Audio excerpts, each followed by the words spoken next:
Okay, તમે જે વાત કરો છો તે તમારી જમીન ક્યાં આવી છે અને એની પર અત્યારે કોણ કબજો કરી ગયું છે, એનું નામ શું છે?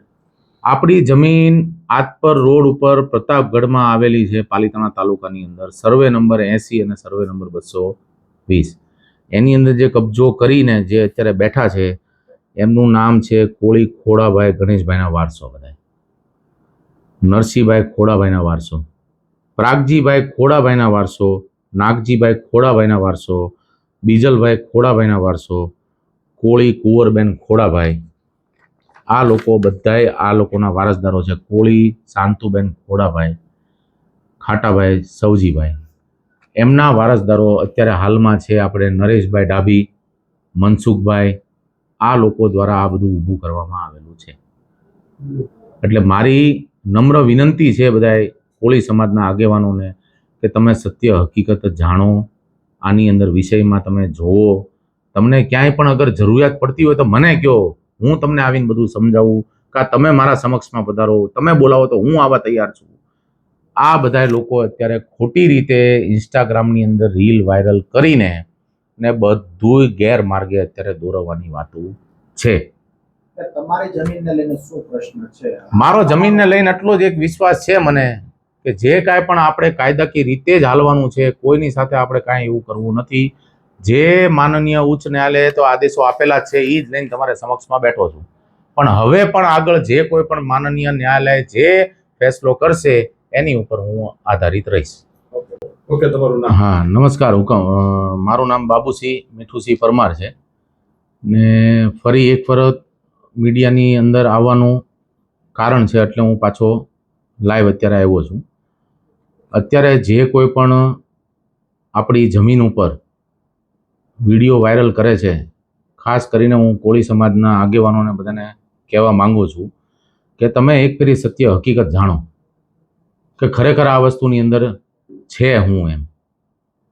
અગર તમે જમીન ઉપર બેઠા બેઠા જો અગર આ વિડીયો વાયરલ કરશો ને કોળી સમાજના આગેવાનોને ખોટી ગેરમાર્ગે તમે બધા આ દોરવવાનું કામ કરો છો. ને પહેલાં પ્રથમ તો હું એ કહેવા માંગુ છું કે એ લોકોએ બધા એવા વિડીયો વાયરલ કરે છે કે લુખ્ખા તત્વો ને ગુંડાઓ, અમે કોઈ એવા પ્રકૃતિના માણસો છીએ જ નહીં. પહેલી પ્રથમ હું જે કાંઈ પણ વાત કરીશ, હજી પણ મેં પહેલાં મીડિયાની અંદર બાઇટ આપ્યું હતું ત્યારે પણ મેં કીધું હતું કે જો આ હાઈકોર્ટનો ઓર્ડર છે, હાઈકોર્ટના ઓર્ડરની અંદર આ લોકોને 6 ફેરી ડિસમિસ કરવામાં આવેલા છે. કેટલી ફેરી સાહેબ? 6 ફેરી. 6 ફેરી એ લોકોને ડિસમિસ કર્યા. ભાવનગર ડિસ્ટ્રિક્ટ કોર્ટને પણ ઓર્ડર કરેલો છે. પછી પાલિતાણા કોર્ટને તમે 1993 ને 1986ની વાત લાવો છો. હું તમને એક કામ કરો, હું તમને છે ને અત્યારે 2025નો આજ મને એક વસ્તુ તમે કહો કે અગર હું ખોટો હોઉં કે અગર કોઈ મારી વસ્તુ ખોટી હોય તો આજથી 6 મહિના પહેલાં પોલીસ પ્રોટેક્શન સાથે DYSP Shri, Palitana town police station, મામલાદાર, કોર્ટના આદેશ પ્રમાણે બેલીફશ્રીએ નહીં કરતાં કમથી કમ આ લોકોને 10 મહિના 11 મહિના પહેલાં નોટિસો આપવાનું ચાલુ કર્યું હતું. આ લોકોએ કોઈએ નોટિસ સ્વીકારી નહીં. શું કામ?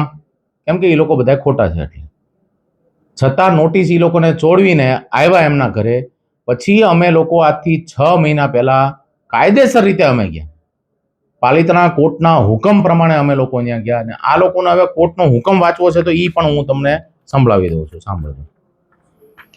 હાલની દરખાસ્તની અરજમાંથી મંજૂર કરવામાં આવે છે અને આથી એવો હુકમ કરવામાં આવે છે કે કામે સિવિલ પ્રોસિજર કોડ 1908ના હુકમ 21 નિયમ 35 અને 32 ઇન્જેક્શન મુજબના કબજા વોરંટ બેલીફશ્રીએ લાભોના કાઢવાનો હુકમ કરવામાં આવે છે અને બેલીફશ્રીઓએ જરૂરિયાત જણાય આવે તો પોલીસ પ્રોટેક્શન સાથે રાખી ડિફ્રો હોલ્ડર મીઠુસિંહ પરમારના વારસદારોને જજમેન્ટ ડેટર પાસેથી મિલકતનો શાંત અને પ્રત્યક્ષ કબજો અપાવવો તથા હુકમ કરવામાં આવે છે કે વાદગ્રસ્ત જમીનમાં કોઈ ચીજ વસ્તુઓ કે નીકળી આવે તે ખસેડી લેવામાં જજમેન્ટ ડેટર તે બાબતની નોટિસ આપવી અને જો નોટિસ લેવાની ના પાડે તો નોટિસ ચોડી બજાવવી અને જમીન પર આવેલ જે પણ તમામ ચીજ વસ્તુઓ તેની ઇન્વેન્ટરી તૈયાર કરી નામે કોર્ટે સમક્ષ રજૂ કરવી. સદરુ કબજા વોરંટની બજવણી અધિકારી દ્વારા કામે collector Shri Bhavnagar, SDM Shri Palitana Bhavnagar, city superintendent કચેરી ભાવનગર અધિકારીના માર્ગદર્શન હેઠળ લાગતા વળગતા પોલીસ સ્ટેશન પીઆઈ પીએસઆઈ શ્રીઓ જરૂરી લાગે પોલીસને રૂબરૂ ભાવનગરમાં ડિસ્ટ્રિક્ટ કોર્ટ દ્વારા 22/1/1993 હુકમ મુજબ ડી ઓફરોડલ સદર જમીનનો કબજો અપાવવો. પાલિતાણા તાલુકાની પ્રતાપગઢની રેવન્યુ સર્વે નંબર 220, આપણી ત્યાં બે જમીન છે, 220 સર્વે નંબર અને સર્વે નંબર 80. આ તમારી જમીન છે એ ક્યાં આવેલી છે? અને આ આપણી આરપર પ્રતાપગઢમાં આવેલી છે. અત્યારે કોળી સમાજના આગેવાનો બધાય ને આ લોકો બધાને ઇન્સ્ટાગ્રામની અંદર વિડીયો વાયરલ કરીને ખોટા ગેરમાર્ગે દોરવે છે. એની પર હકીકત તમારી સત્ય જમીન- જાણો. કબજો કોનો છે? કબજો કોનો છે? જમીનનો કબજો મારો જ હતો. મહિના પહેલા મેં પોલીસ પ્રોટેક્શન હુકમ વાંચ્યું છે. કરું છું.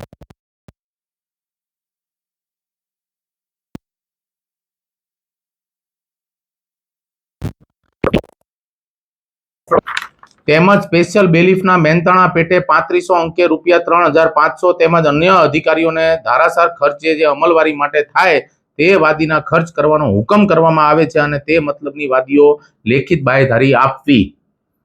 વધુમાં સામાવાળા પ્રતિવાદીઓને વાદી દરખાસ્તને સિવિલ પ્રોસિજર કોડની કલમ 35 મુજબ 2000 અંકે ₹2,000 વળતર પેટે દિન 30માં ચૂકી આપવા. આ હુકમ એક નકલ અમલવારી સારું કલેક્ટર શ્રી પાલિતાણા હેઠળના સર્કલ અધિકારી ડીવાયએસપી શ્રીને તથા વાદગ્રસ્ત મિલકતના લાગતા વળગતા પોલીસ સ્ટેશન પીઆઈને પીએસઆઈ શ્રીઓને મોકલવાનો હુકમ કરવામાં આવે છે. બરોબર છે. સદર હુકમ આજ તારીખ 4 મે ઓગસ્ટ સન 2025 ના રોજ ખુલ્લી અદાલત વાંચી સંભળાવી જાહેર કરજો. હવે અત્યારે મુદળ વસ્તુ એવી છે કે આખું ગેરમાર્ગે દોરવે છે. કોણ દોરવે છે? આ ગેરમાર્ગે લઈ જવાનું કારણ? ન્યાના ઈ દોરવે છે તો ઈ તમે એને જઈને તમે એને પૂછો. આજ અગર હું ખોટો હોઉં તો 6 મહિના પહેલા પોલીસ તંત્ર સાથે કોર્ટના બેલીફશ્રીની સાથે બધાની સાથે કાયદેસર રીતે હું જ્યારે જમીનની અંદર કબજો કરવા ગયો ત્યારે આ લોકો ક્યાં ગયા હતા? ત્યારે આગેવાન શ્રીઓ બધા ક્યાં ગયા હતા? અત્યારે બધા એમ કે છે કે લુખ્ખા તત્વો, ગુંડા. અમે લોકો કોઈ લુખ્ખા તત્વ છીએ, ગુંડા છીએ? અમે જે કાંઈ પણ અમે વાત કરશું ને સામેવાળા પક્ષને પણ અમે કહેવા માંગીએ છીએ કે જે હકીકત છે એ પહેલા તમે જાણો ને પછી એની અંદર રસપ્રદ બધી વાતો કરો. તમે ઇન્સ્ટાગ્રામની અંદર રીલ બનાવવાથી કે કોઈ પણ વસ્તુ કરવાથી કોઈ એનો મતલબ આવવાનો નથી ને આપણા કોળી સમાજના આગેવાનોને ખોટા ગેરમાર્ગે અત્યારે દોરવાની આ બધી વાતો છે. આ એક ઓર્ડર નથી મારી પાસે. આ દરખાસ્ત નંબર 16/220 નો, આ દરખાસ્ત નંબર 15 સર્વે નંબર 80 નો, આ હાઈકોર્ટનો ઓર્ડર. તમે કહેતા હો તમારી પાસે એટલો સમય ન હોય એના કારણે હું આ વાંચી નથી શકતો. બાકી આ હાઈકોર્ટનો ઓર્ડર પણ હું વાંચવા તૈયાર છું. 6 ફેરી ડિસમિસ કર્યું આ લોકોને હાઈકોર્ટમાંથી. હવે તમે કહો છો એ લોકો કાયદેસર કોર્ટનો હુકમ લઈ આવશે તો તમે શું કરશો? મારી પાસે અગર કોઈ પણ અમલવારી એવી કરતા હોય તો હું કોર્ટનો આદેશ માન્ય રાખીશ. હું એનો કોર્ટનો આદેશ માન્ય રાખીશ. અગર કોઈ પણ વસ્તુ એ લોકો કાયદેસર રીતે અગર મારી પાસે કોઈ વસ્તુ આવશે તો હું એનો કોર્ટનો આદેશનો માન્ય રાખીશ. તો આપણા ભારત દેશની અંદર બધાને સર્વમાન્ય કોર્ટ છે આપણી ને કોર્ટને માન્ય રાખવું પડે આપણે બધાને. પણ હું એમ કહું છું કે આજ મારું ઘર છે, મારા ઘરની અંદર અત્યારે માણસો કરી ગયા, બરોબર છે, ને મારા ઘરની બહાર બેસવાનું. હવે તમે ત્યારબાદ પોલીસ સ્ટેશનમાં કે એમાં કોઈને જાણ કરી છે? પોલીસ સ્ટેશન આમાં એવું છે સાહેબ કે પોલીસ સ્ટેશનમાં ને બધામાં આપણે જાણ કરી છે પણ અત્યારે પાછું આ વસ્તુ અત્યારે એક સમાજ લેવલે આવી ગઈ છે. હવે જો અત્યારે કે અગર કોઈ પણ મારા માણસો કે મારો કોઈ સ્ટાફ કે કોઈ પણ અમે ત્યાં જઈએ તો બધી પ્રથમ પહેલા શું આવે આગળ? લેડીઝ લોકો. ને અમારા આપણા એવું બ્લડમાં નથી કે આપણે આવું બધું કરી શકીએ એમ. તો તમને કોર્ટે હુકમ કરી દીધો તો પણ હવે કોર્ટે હુકમ કરી દીધો છે. આ રહ્યો મારી પાસે કોર્ટના ઓર્ડર, આ રહ્યા પાલિતાણા કોર્ટના ઓર્ડર મારી પાસે. દરખાસ્ત નંબર 15 અને દરખાસ્ત નંબર 16 ના બેયના ઓર્ડર છે. અમદાવાદ હાઈકોર્ટે 6 ફેરી આ લોકોને બધાને ડિસમિસ કરેલા છે, બધું છે. છતાં હવે અમારે લોકોને શું કરવાનું એ તમે મને કહો. તમે કહો છો કે એ લોકોએ કબજો કરી લીધો, તમે 6 મહિના પહેલા તમે કબજો કરી લીધો તો અમે કબજો કર્યો નથી સાહેબ. તમને મારી વાત સાંભળો. તમને કોર્ટે કબજો અપાયો હતો. અમને કાયદેસર રીતે કબજો અપાયો છે સાહેબ. અમે કબજો નથી કર્યો. મારી વાત કરો. પછી તમે પાછો એ લોકો કઈ રીતે કબજો કર્યો? ઈ લોકો રાતે અત્યારે જો આમાં કેવું છે કે ચૂંટણીનો માહોલ હતો આપણે, બરાબર. મારા માણસો બધાએ ચૂંટણીની અંદર લાગેલા હતા બધાએ, ને એના દરમિયાન એ લોકો રાતે 3 વાગે અંદર કરી ગયા બધાએ. મારા કેમેરા તોડી નાખ્યા, મારા બોર્ડ તોડી નાખ્યા, બધું તોડી નાખ્યું એ લોકોએ. આજ હું એક વસ્તુ એમ કહું છું કે આ લોકો ઇન્સ્ટાગ્રામની અંદર વિડીયો વાયરલ કરે છે. ઇન્સ્ટાગ્રામની અંદર વિડીયો વાયરલ કરવાથી અગર કોઈ સામાજિક રીતે અગર આ બધી વસ્તુ કરવાથી અગર જો કબજા મળી જતા હોય તો આ દેશની ન્યાયાલય ક્યાં જવાની, ઉચ્ચ ન્યાયાલય ક્યાં જવાની, હાઈકોર્ટ ક્યાં જવાની, આપણી ભાવનગર ડિસ્ટ્રિક્ટ કોર્ટ ક્યાં જવાની, પોલીસ પ્રશાસન ક્યાં જવાનું? મને એનો જવાબ તમે આપો. તમે કહો છો 6 મહિના પહેલા આ પ્રોટેક્શન સાથે તમને કબજો અપાવવામાં આવ્યો હતો, તો પછી એ લોકો કઈ રીતે એમાં ઘૂસી તો પણ ગયા? કઈ રીતે તો એની પાસે આ તો પર પ્રૂફ છે તો એને કોર્ટમાં સાબિત કરવાનું હોય સાહેબ. તમે પહેલા હા, સમજવું હા, બોલો. બોલો. 6 મહિના પહેલા તમને કોર્ટે હુકમ કરીને તમને કબજો અપાવ્યો હતો, પછી એ લોકો અંદર પાછા ઘૂસી ગયા, તો હવે તમે પાછા ફરી ઈ પ્રોસેસ કેમ નથી કરતા? હવે જો એની અંદર સાહેબ પ્રોસેસમાં એવું છે, ટ્રેસ પાસિંગનો ગુનો દાખલ થાય એમાં, બરોબર છે, લેન્ડ ગ્રેબિંગનો ગુનો દાખલ કરશો સાહેબ. કાયદાકીય વસ્તુ જે કાંઈ પણ હશે એની અંદર થોડીક વાર તો લાગે ને. કાંઈ એવું તો નથી કે હું અત્યારે ગુના દાખલ કરું ને અત્યારે બધી કાર્યવાહી ચાલુ થઈ જશે. પણ જે રીતના અમે કબજો લેવા માટે પ્રશાસનની સાથે અમે ગયા હતા એ રીતની અમે અત્યારે અમારા વકીલ શ્રી સાહેબ સાથે વાત ચાલુ છે. એની અંદર જે બેસ્ટમાંથી બેસ્ટ વસ્તુનો જે નિકારણ આવશે એ અમે કરવા તૈયાર છીએ.